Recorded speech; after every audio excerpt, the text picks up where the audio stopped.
thank you for joining us here on the Neutral Zone. I am Phil Milani, joined as always by my esteemed colleague, my partner in crime. Really, the best way to describe this person is my everything. It's at Aric DiLalla. Phil, great to be with you on this fine day. We've entered into off-season mode, Aric. We have casual. It's a nice transition. Chill, yeah. laid back. If you're watching on the YouTube channel, Aric is in a very nice quarter zip as usual. I have attempted to do like a little scruff. Yeah. I don't know if it's working. But that's something that happened. A 1 week trial. Yeah, that's what I sort of. It's like you've been going through something. This is what happens. Like if I don't shave for like 2 hours. Yeah, exactly. But I'm just. I'm just trying it out. You know, it looks good on some people, but I don't know if it's for me. I think it looks nice. I don't know if it's for me, but anyway, we are in off-season mode, which means that the show now goes to just once a week. Oh, which is very sad. How do people even get through their weeks now? I don't know. Mondays are way different now. Empty. There's nothing to live for. Like just driving in your car, silence. No. Yeah, that's true. Just honking. And a lot of honking. Yeah. A lot of honking. Rage. Yeah. From the traffic. That's true. We used to help society. Yeah. But not anymore. Road rage goes way up in Denver from January to August. Yeah.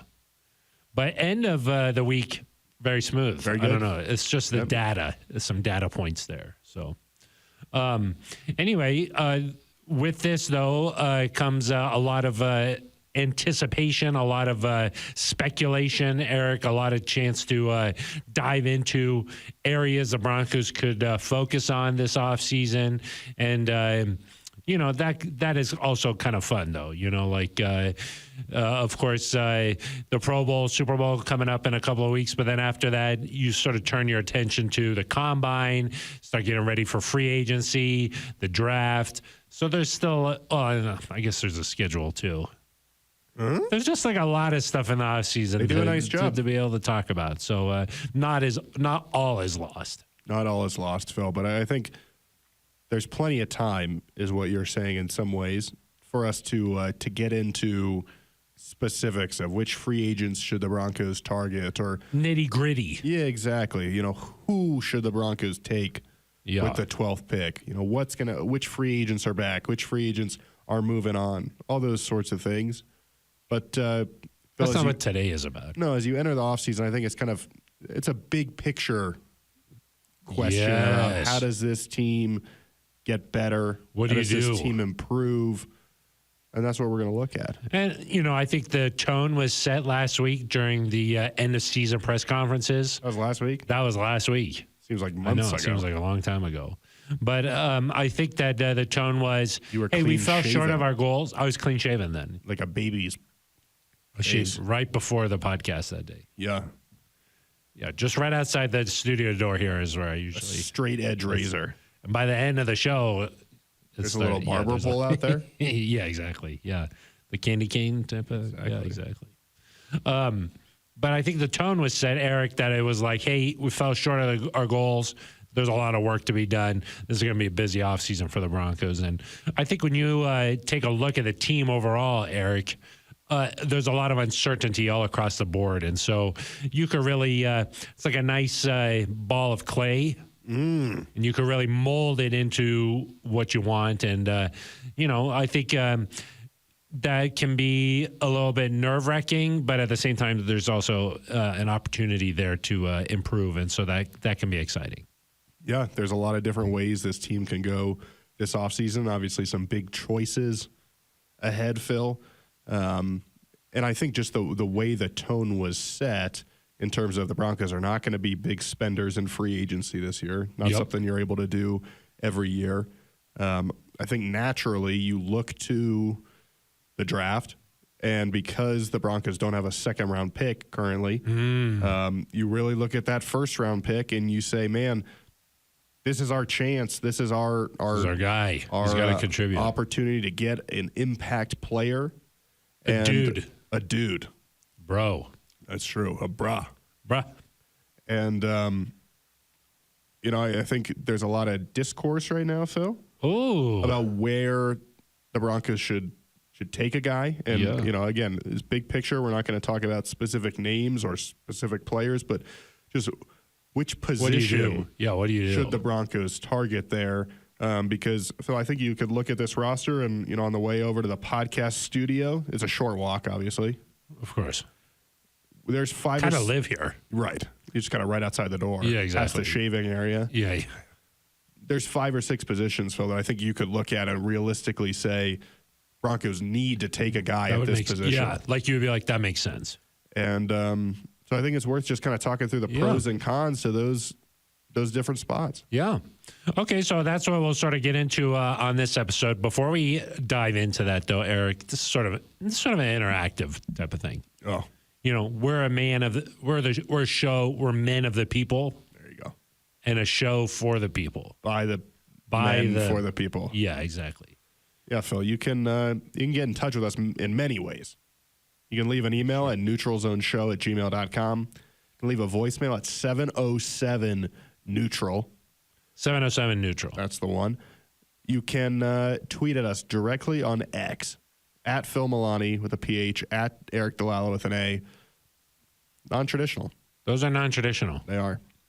Or, Phil, you can head on down the lane to the Broncos official YouTube page. Yep. Find a neutral zone. Yep, exactly. Get your walking stick out.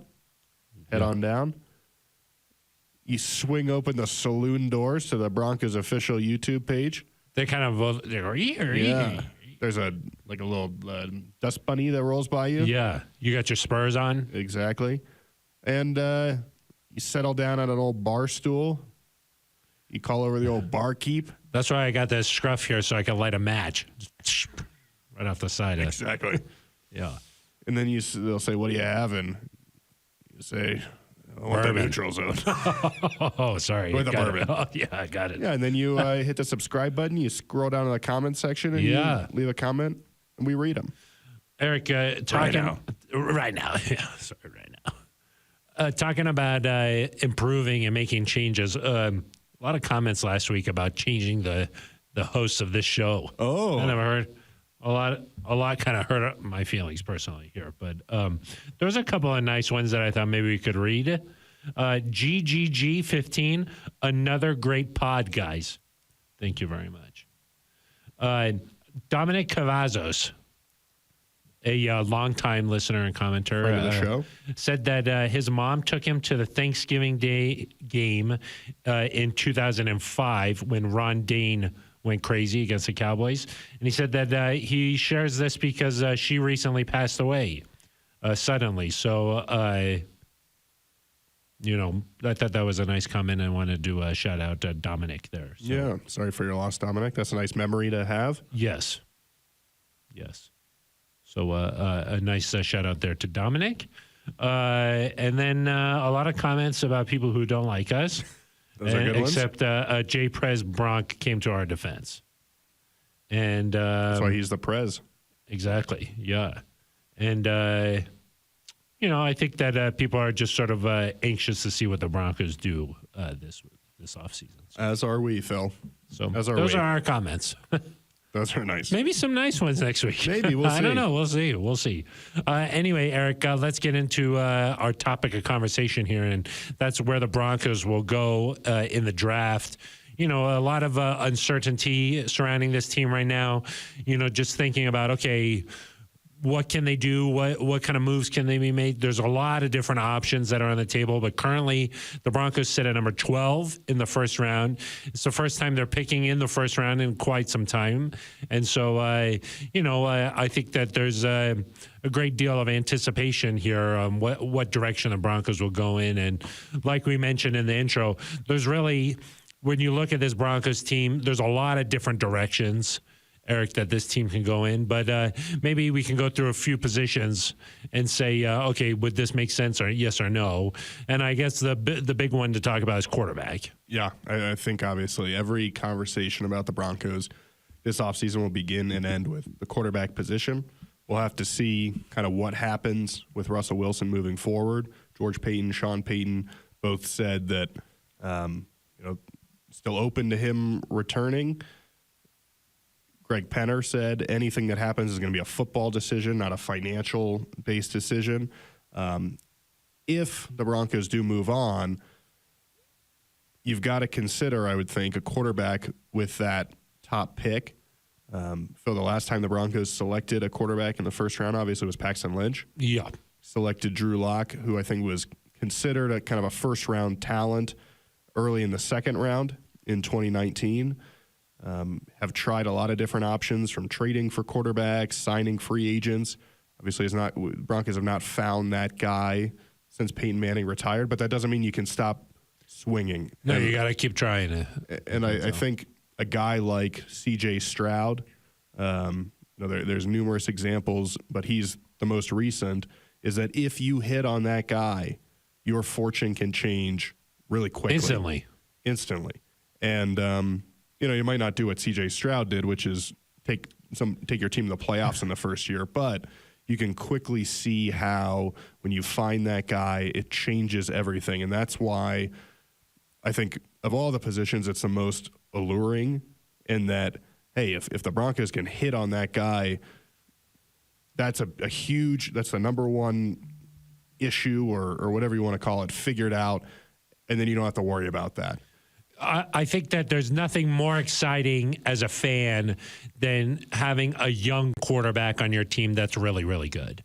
That it just opens up so many different possibilities for you, and especially if they're on that rookie contract, you just have a instant window there where you're like, we can really win this thing if we put all the right pieces together here. So nothing is more exciting. I think that when you talk about C.J. Stroud, like, he was the number 2 overall pick last year. So, sitting at 12, you're like, okay, well, what type of a quarterback could be available there?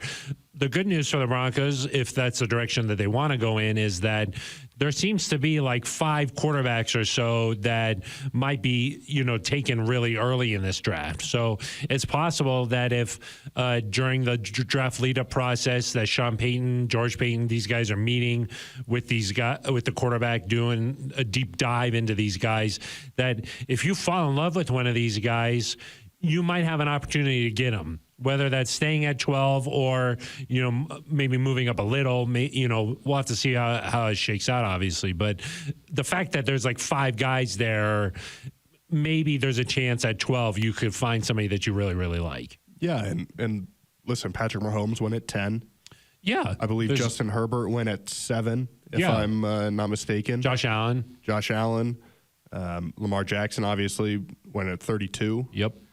There are guys that will fall beyond the top 3 picks or whatever. Exactly. And so, yeah, if you have a guy that you love, you might have to go up from 12 a little bit. But it doesn't mean you necessarily have to go up to 1 or 2. Yeah.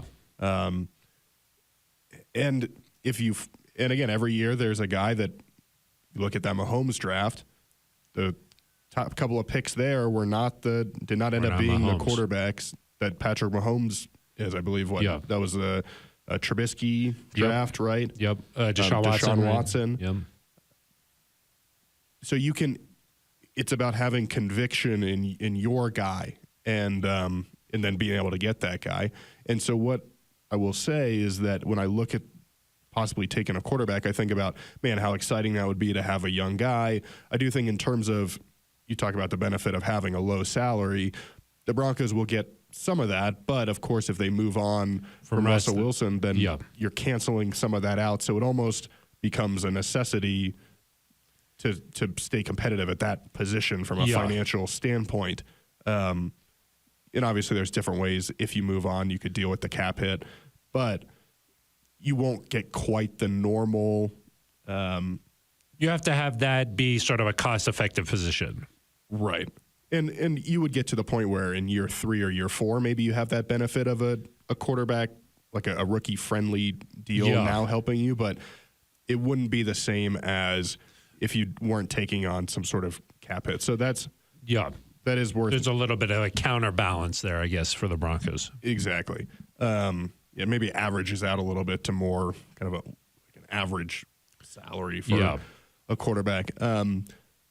But all that said, you can love a guy, you can get him.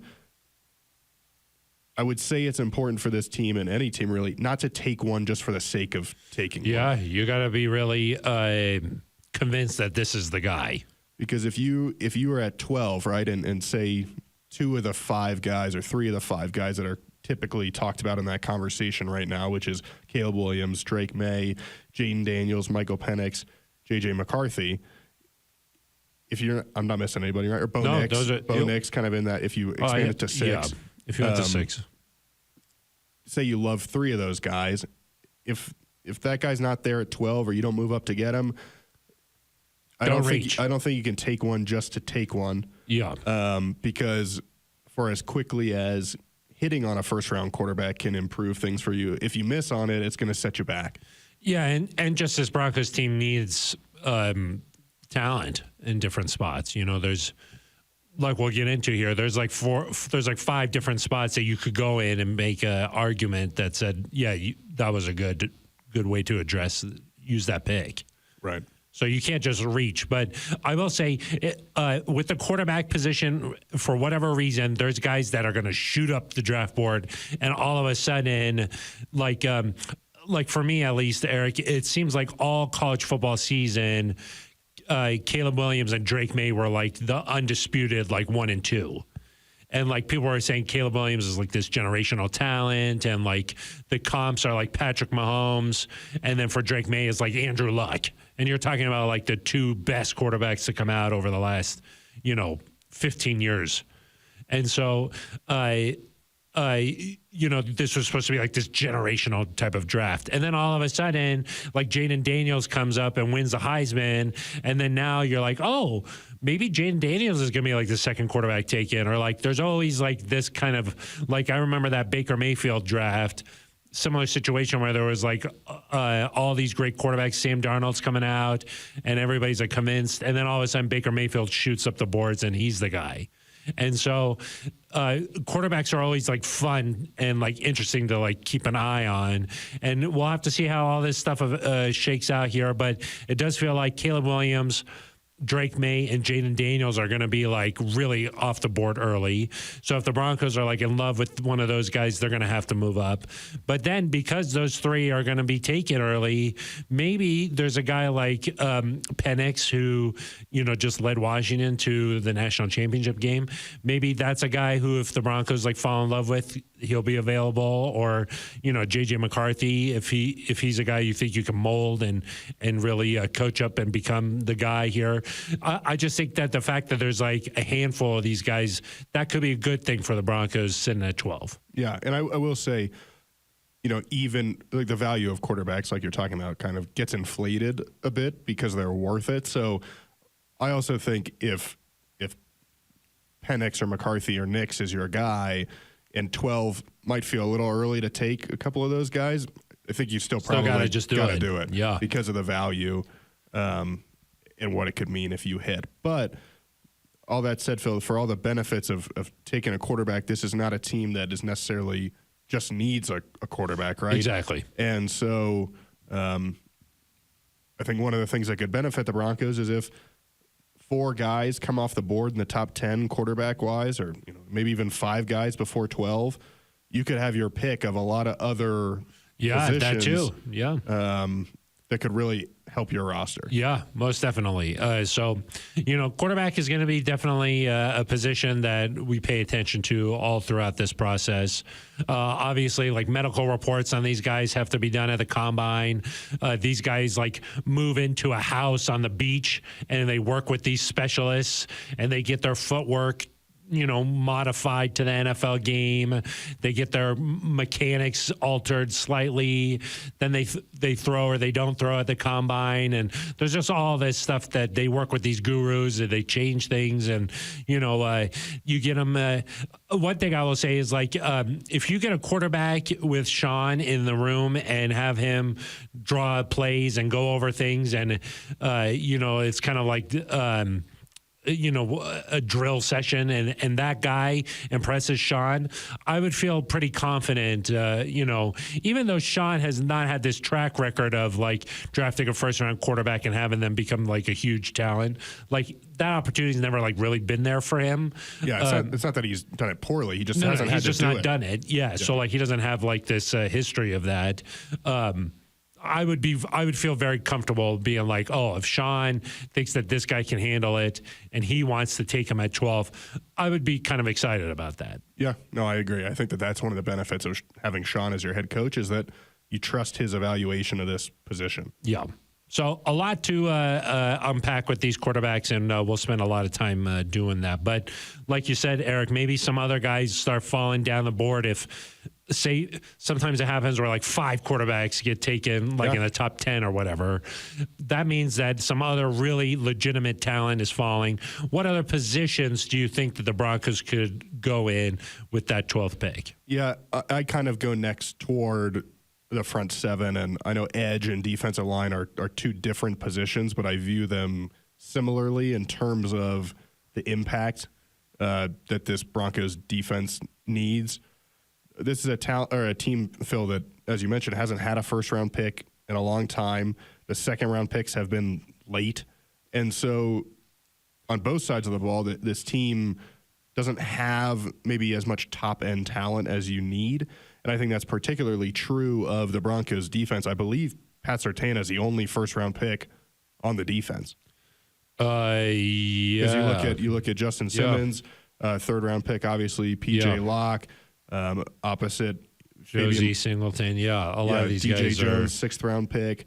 Jonathan Harris started. Mike Purcell. I mean, and don't get me wrong, some really good football players, but these first round picks have that elite talent, and I think tend to stand out as difference makers. And I think when you look around the league, some of the best defenses have that guy either in the middle of their defense, like defensive line, or at edge that create problems and have offensive coordinators worried about them. Whether that's a Max Crosby, or obviously we know here what Von Miller did when he was coming off the edge. And so I just look at this defense and think, there were still some times this year where they needed to close games, or they needed that big play, or how do you keep forcing takeaways and turnovers? How do you get better against the run? I keep coming back to either defensive line, like a big guy in there that can help you change your fortune against the run, or an edge rusher that, for all the good that Jonathan Cooper, Baron Browning, Nick Bonito have done, I do think you still need that kind of stud guy.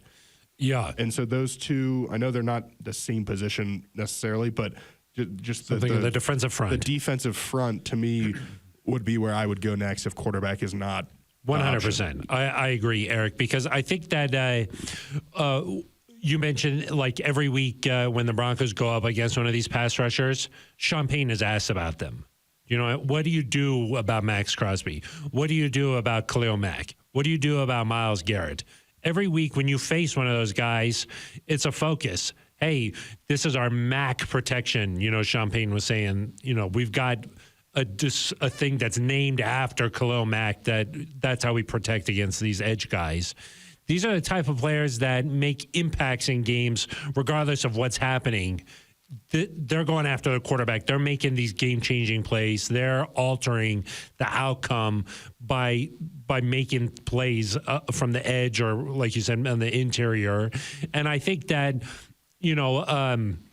Pat Surtain is like one of the best players in the NFL, I think. But one of the hard things that he faces is that if a opposing quarterback just doesn't want to go his way, it's harder for him to change the outcome of the game by making like a pick six or like a huge turnover or something like that. Whereas an edge rusher, you can't avoid it. You know what I mean? The offense can't choose to say, we're not going to let Vaughn ruin this game. No, that's up to Vaughn if he's going to, or you have to just commit so much extra blockers and stuff that it's going to impact the entire line. So I think that having a guy like that in combination with Surtain would be a huge positive for this Broncos team. You have to have the secondary there, but I do think that if this Broncos team could get an edge guy who can make an impact, and was a problem every single week, even look at Will Anderson with the Texans, and what he was able to do in that game against the Broncos. These guys are impact players, and also they can come in relatively early in their career and play at a very, very high level.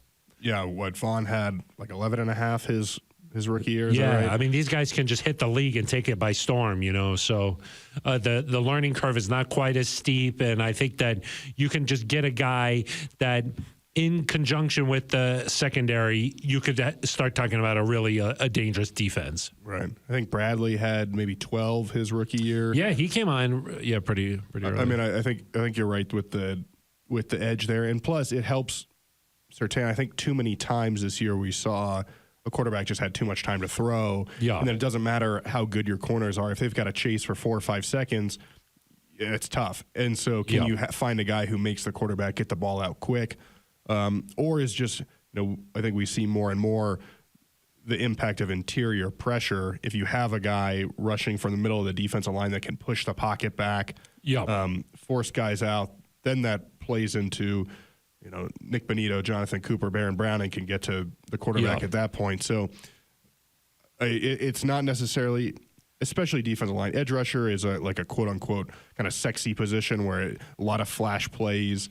But getting a big defensive lineman that just solidifies the middle isn't necessarily flashy, but we've been told a lot, Phil, that Sean Payton likes to build up kind of the line of scrimmage. We saw him do that with the offensive line, and they took a big step forward this year.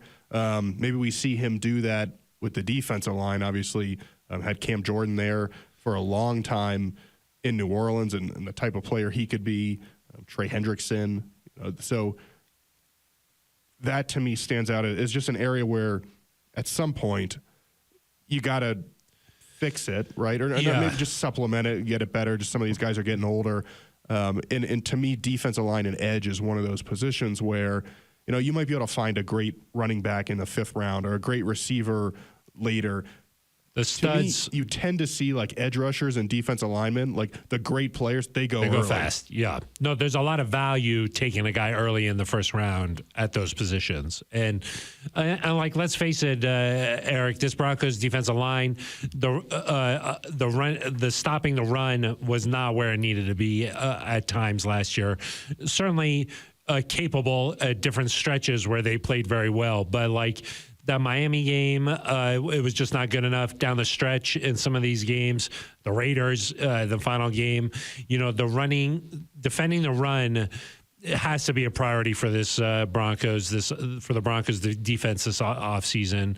Last year they went out and got Zach Allen, and he came in, and I thought he was a nice addition to the defensive line there. But you're right, having that stud in the middle like a Quinnen Williams, or obviously the gold standards is like an Aaron Donald, but Chris Jones. Yeah, Chris Jones now. If you've got that guy in the middle, that could be a real game changer too for the entire defense. Yeah. So I think that is if you don't do the quarterback and you're not in love with somebody who's available there, then I think that makes a lot of sense too. Any other position that you think really makes a lot of sense there for the Broncos? Well, I think talent-wise, a lot of people mock drafts as they're starting to come out have pointed at corner as a place where the value and the talent could be there. A couple Alabama corners that are good football players. And I think it's appealing to potentially pair Pat Surtain with another really good guy. Corner. But again, I think if you don't have that upfront pressure and talent, it's just going to be hard, no matter who you have back there, to consistently make plays. So I think you could get excited about the talent if they take a corner, but it just, to me, it doesn't feel like as big of a need. Obviously, you have Riley Moss, who has said, I expect to be a starter. The Broncos traded a 3rd-round pick to go get him, and so it feels to me like I would assume they want to give him a chance. George Payton talked about him as a future starter in this league. So corner, to me, maybe not quite as big of maybe wouldn't fire me up quite as much. I I think sort of maybe a pass catcher or somebody like that would make a lot of sense, I think, at 12. Just when you talk about where this offense is, a lot of incredible catches by Cortland Sutton this year for, 10 touchdowns. But a lot of those catches were like amazing plays. And so you're talking about, okay, how do we make it so that we can just consistently find more touchdowns? I think adding a big-time pass catcher, into the mix on the offensive side of the ball could make this offense really take that next step, especially in the red zone, just being able to convert some of these opportunities into easier types of touchdowns, I think is going to be a big priority for the Broncos. And, a lot is up in the air with some of these pass catchers for the Broncos. Certainly missed Greg Dulcich big time last year. So I think, with the emergence of Marvin Mims coming in, adding another guy into the mix there, I think would make a lot of sense, especially in what seems to be a big-time wide receiver type of tight end, for early first round type of class this year. Yeah, a lot of guys. Washington obviously has a couple of good players. Keon Coleman of Florida State. Brock Bowers at tight end from Georgia. Who's supposed to be like a generational type of tight end. Yeah, so, I do think from a pass catcher standpoint, you mentioned Marvin. You would think he'd probably have a bigger role moving forward. Tim Patrick's coming off injury. Jerry Jeudy's going into a contract year. Cortland Sutton, he kind of posted a kind of a cryptic sort of Instagram. I don't want to kind of try to diagnose what people mean from Instagram captions, but there is probably some uncertainty there at the wide receiver position, and that would be a spot where again, you trust Sean Payton, where if he says, hey, this guy is worth the 12th overall pick, you'd probably feel pretty good about, okay, I hear you there. Be big time. I would say with Sean, he's found the ability to find big-time players at the skill positions later in the draft. And, Kamara in the 3rd round, Colston in the 7th round. And so was Michael Thomas a first-round pick? I think so. He was. And so that to me, like his offense, like not that it is ever a bad thing to have just a stud player, but it doesn't necessarily have to have that to run. Right. Like I trust him to take a guy, like if you used your 3rd round pick on somebody, I would trust him to take that guy and make him really good.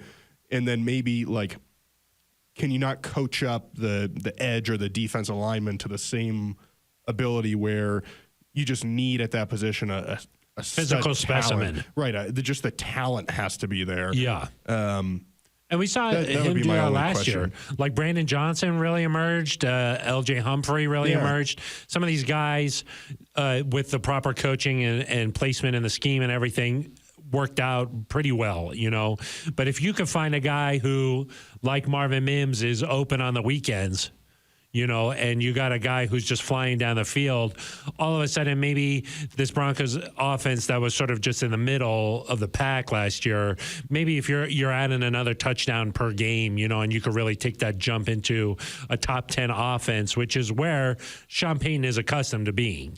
Yeah, and, Sean talks about the goal-to-go offense being, I think he said awful. Yeah. Brock Bowers in the red zone, I assume, would be helpful. Tub machine.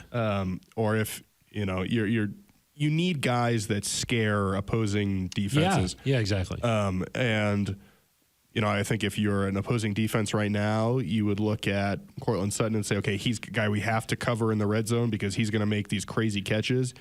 And then, Marvin's speed probably pose an issue, but, it feels like they could use another guy or two that are just difference makers. Like that Patriots game is a good example where, okay, you going into it, you figured Belichick was going to try and take away Sutton. Sutton goes out with injury, and then all of a sudden you're kind of just like, okay, what's the goal here? What are we trying to do on offense? And so relying so much, I think, on Cortland Sutton the way the Broncos did, and some of those catches, maybe those don't all turn into touchdowns next year just because I don't want to say they're lucky, but like if you look at the top 10 plays for the Broncos this year, a lot of them you're like, oh my God. They required a spectacular effort that I don't know if you can always count on. Yeah, exactly. So, and that was for a middle of the pack type of offense. So like if you really want to consistently be one of those top scoring teams in the NFL where it feels like you kind of need to be if you want to. I mean, like if you look at the team still playing now, these are all really good offenses. And so I feel like if you add in a guy like that, a top, a 12 overall kind of guy, then you're going to be able to consistently be in that upper echelon. Yeah. And granted, Phil, we still have a long way to go. We don't know what the Broncos are going to do in free agency. We don't know. There's some guys that may become salary cap casualties. Yeah. So you don't know if the needs of this team will change moving forward. But I think the way things stand today, my personal thought would be if there's a quarterback there that you love, that would be the direction I would go. Otherwise, I would prioritize either a D lineman or an edge rusher. Yeah. I think that like sort of just going in order, I think that makes sense. Somebody on the defensive side of the ball so that you can avoid some of these games where it felt like going up against some of the faster teams in the NFL, the Broncos' speed, or maybe like having a stud out there was really on display. Where they were being taken advantage of a little bit. And so, I think having an edge guy or like a guy in the interior that makes it. Quarterback, if they decide to move on from Russell Wilson, and there's a guy that you like there. Otherwise, somebody on the defensive front there. And then if not, I think that adding to the offense makes sense to me. Yeah, I agree. And I think that the Broncos got a lot of really great play out of some of these guys last year, like an Alex Singleton, that you're like, okay, now hey, this guy he's a guy in this league, whereas maybe before last year, you're like, okay, what are they going to do at some of these spots? I think some guys sort of emerged and proved that they could play in this league. Jaquan McMillan, certainly stepped up and made a lot of big plays. And so you're just sort of like, okay, they've got some pieces here that maybe heading into last year we're unsure of. And George Payton said that there's a couple of guys he feel like can take that step again next year. But then there's definitely some other areas where the Broncos can fill in and have some difference makers. Right. Yeah. And there's positions where, Josie Jewell's a free agent. Yep. Does he come back or not? Inside linebacker, unless it's a generational type guy like a Micah Parsons, you don't typically see them go. Yeah, like a Roquan Smith, somebody like that, would make sense. But a little bit lower generally, though, than the 12th pick. Yeah. They'd have to be really, really good. And kind of the same thing with, what do you do at safety next to Justin Simmons? Safety, that's a high spot for a safety, for example. Yeah, maybe an offensive lineman you could sort of make the case for if depending on how things shake out for the Broncos. Like 12 is a spot that makes sense there. Yeah. So for maybe like Garrett Bowles is entering the last year of his contract. Yeah. If you say we want to tackle for the future, that could make sense. You're probably not going to draft a center at 12. No. So No. And even guard is tackle high. So yeah. We'll just kind of have to see. But in terms of instant impact, I think kind of we've discussed maybe where those spots would be. How would you feel if the Broncos is sitting at 12 were like, let's go up, let's make a move here? Well, I would only go up for a quarterback. Yeah. And man, you'd have to be sure. Yeah. I think that if your goal is to build and draft and build, develop, it's hard trading those first round picks, and you've sort of seen what life is like when you don't have them. And so you'd have to be really sure if you're moving up and you're giving up draft picks and stuff like that. And I'd feel, this is kind of an obvious statement. I like those. Going up to 7 or 8, it feels more palatable than trying to get all the way up to 2, for example. Those little draft charts. And so, a top 3 pick is like you're just a firstborn son is going. You with them. Yeah. So the hair. If it was like you trade 12 and next year's first, I could maybe get on. Ooh, if you're talking like multiple firsts. Players, it's really hard to stomach. Hard to stomach. And one thing that's worth noting, and Mike McCarthy said this in his Cowboys presser today, is he takes no responsibility for, and is not going to let his players take responsibility for past failures or what the organization has done in the past. And so, obviously Sean Payton and George Payton have to look at this roster and say, okay, well, the last few years of trades have put our roster in a certain position, but I don't think Sean will necessarily be afraid of moving up just because the Broncos have done it before. He's not going to look and say, "Oh, the Broncos got Paxton Lynch and it didn't work out, so I'm not going to take a quarterback." Those things are irrelevant to him. I agree. He talks about that a lot in terms of the records streaks and stuff like things that. like that. That's not this team's record or streak. Yeah, but it's the fan bases though, so you kind of I think with it comes a little bit of pressure, I would say. I think it's more about just you have to recognize the talent level because you haven't had first-round picks the last couple of years. And so, can you afford to not have that talent moving forward? Yeah. More so than just saying, oh, well, we've traded picks in the past and that didn't work out. No, you got to be... I think you have to treat these things independently of each other. No, I agree. Because...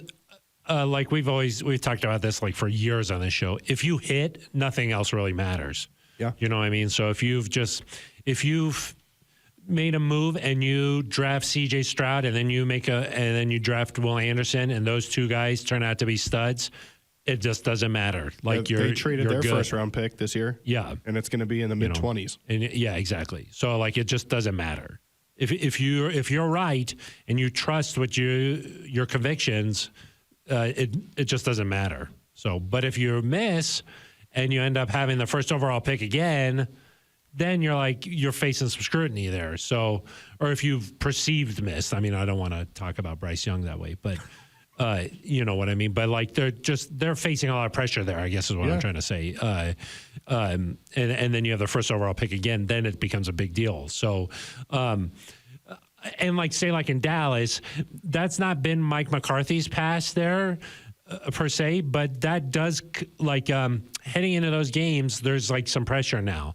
If the Cowboys make the playoffs next year, heading into that first game, even though it's not Dak Prescott's history, the fact that Tony Romo had these blunders and this type of stuff, that lives with the organization and it sort of transfers, in my opinion. But you got to still trust your gut and trust what you're seeing and trust the scouting and trust what you're doing, because if you don't trust that, then you're really lost. You know what I mean? So I think that you just got to sit, if you're Sean and you're sitting down with Michael Penix, just as an example, and he's doing things that you're really blown away by, you've got to trust that, and you can't have success in this business without having the confidence. And Sean, as we know, doesn't lack that and has a history of, may not be for quarterbacks, but has a history of moving up in the draft. And so that's what I think what'll make this fun is if he sees a guy, he obviously didn't do it back in 2017, but kind of all the reports are that the Saints tried to go up to get Patrick Mahomes. While Drew Brees was still there, obviously. So they saw something in him.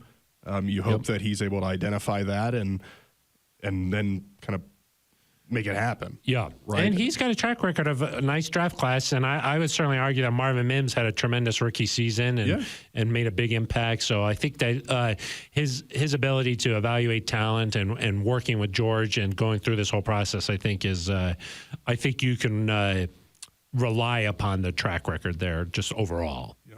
And if you just look at this, people who are playing this weekend, Stroud's a top 10 pick, Allen's a top 10 pick, Mahomes is a top 10 pick, Lamar's a first-round pick. In the NFC, counter, of course, is Brock Purdy. But their offense is... Yeah. They've had so many playmakers. Yeah. It's just insane. Right. And then... makes life a little easier for Purdy. Jordan Love, Jordan Love was a first-round pick, yeah. Who else is left in the Baker NFC? Mayfield. Baker, first overall pick. And Jared Goff was a first overall pick. First overall. So there's a trend. There's a theme there. Yeah, exactly. Yeah. So, you kind of have to have one of those guys, and you have to have it so that your offense is got these playmakers, and you've got to be able to put up points to win in this league, it feels like now. So certainly figuring out a way to do that, and then also having those big-time defensive playmakers. I mean, the Lions have Hutchinson. Yeah. The 49ers defensive line is loaded. The Ravens defense is loaded with guys. I mean, you just got to get – these teams are really good. And I do think we've talked a lot about which position would you take, which ones are more valuable. to some degree, the Broncos can't go wrong here because it's been a couple of years since they've had a first-round pick and have missed second-round picks whatever as position well. they go with. And so no matter what, as long as you hit, I advise them not to miss on whatever position they take. Maybe don't take a kicker. But like if you add a stud receiver or a stud tackle or a stud D lineman or edge rusher or corner, it's going to help you. Yeah. No matter what position you take, just because it'll get more top end talent. Yeah. Maybe, it helps your depth because then other guys that maybe needed to take a bigger role previously can settle to maybe where they need to be. More comfortable. So I think there are certainly guys that I'd rather see them take over others, but when you haven't had a first round pick in this long, no matter who you take, as long as you hit, it's going to help. Yeah, definitely. And, you just look at this roster, there's a lot of uncertainty, so they'll be able to sort of shape the direction that they want to go in here before the draft, and then you'll have a better idea of what they're trying to do here. So we'll be breaking this down a lot over the next several weeks, but it just feels like the tone right now, just around town and talking to people about the Broncos, it's just sort of like, hey, what do you think they're going to do? Like, what direction do you think they might go in here? We're setting the table. Yeah, there you go. The feast is not for a while, but, we're picking out the china. Yeah, that's true. So. Eric, any shout-outs that you'd like to get to? Oh, wow. Any shout-outs? Shout out our friend Liz Gerald's in the community. Of course, yeah, of course. I was going to give a nice little shout-out to our friend Nate Jackson. Wrote a nice piece on Mike Shanahan on defector.com. Oh. Yeah, wrote a nice piece about what is the Mike Shanahan offense. Ooh, interesting. Yeah, I thought it was good. He said that he sat down with him at the steakhouse. I think that in there I read something about you being at a table nearby. Yeah. Of course, having a steak. Yep. Nice glass of Chianti. Yeah, exactly. Yeah. A Montepulciano, maybe? That's how you do it. Yeah. Need that nice full body, Yeah, exactly. Yeah. I think the whole first couple paragraphs were about that. And then it kind of got into the down to business. Yeah. But it was a nice piece. I'll have to check it out. Yeah, our friend Nate Jackson. Might have caught him on Broncos Weekend a couple times. I saw him there. The post-game show, yeah. You know him. Yeah. Let's just say that. So, yeah. He did actually write a fair amount about steakhouses. Oh, So, I'll have to check it out. Yeah. What do you think? You think that's important? He talked about, in his piece, Steve Young went to Shanahan and he was like, hey, how can I bond with these guys? I'm trying to, bond with my teammates here. And he was like, I don't drink and, I got a girlfriend. So how am I supposed to go out with these guys? And Mike was like, figure it out. He was like, he sort of was just like, you got to do it. Yeah. He was like, so go out there and drive. You could be their designated driver or whatever. He was like, but you got to do it. Huh. And then Nate was talking about how they used to always go to Del Frisco's when they were here. I think some of that still happens. You hear about the defense getting all together every Thursday or whatever. So anybody else go to that? You think that's important? Yeah. You think it's important? I think maybe it was Singleton in the locker room said they're 20 to 30 guys every week are getting together. And then he said that's rare. The steak was rare? Yeah. Oh, yeah. Medium to rare. And a couple other guys said, hey, can't you tell the locker room feels different than it has in the past? Yeah. And that's part of the culture you got to build. Yeah. The procurement of players, as Sean Payton likes to talk about. Yeah. Tough word to say, but I said it. Congratulations. Thanks. Yeah, that's very well done. Peyton Manning used to do these types of things all the time, If Peyton Manning does it, I would do it. That's kind of my... That's sort of the way to go about things, I think. Yeah. And then I think shout out to Peyton wrapped up the Manning cast. Oh, yeah. I believe he said on there that he predicts the Broncos will make the playoffs next year. I didn't see it, but I read that. Yeah, so I didn't see it either. I didn't see it. I'm not saying he said that, but I saw that somebody said that he said that. Exactly. So nice to see that. Really nice to see that someone said that. Yeah, it's the third year of the Manning cast, I think. So I think so. So shout out. Fourth year's a charm, as they say. They do say that. But I think that it has become an established form of watching sports broadcasts. Yes. You know what I mean? And he sort of started this, him and Eli. Trendsetter. Yeah, exactly. So now, you see this with all kinds of different things where Shaq and Chuck and all these guys are doing their own alternate broadcasts. And, Manning is just a visionary, if you will. Wow. Yeah. So Impressive. Shout out to him. So, all right. Well, that's going to do it for us. We'll be back again next week. I don't know what we'll figure it out. We're going to There'll be talk about something. We'll be talking about it. Broncos related or maybe not. Yeah. So, all right. Well, that's going to do it for us. For Aric DiLalla, I am Phil Milani. You've been listening to The Neutral Zone.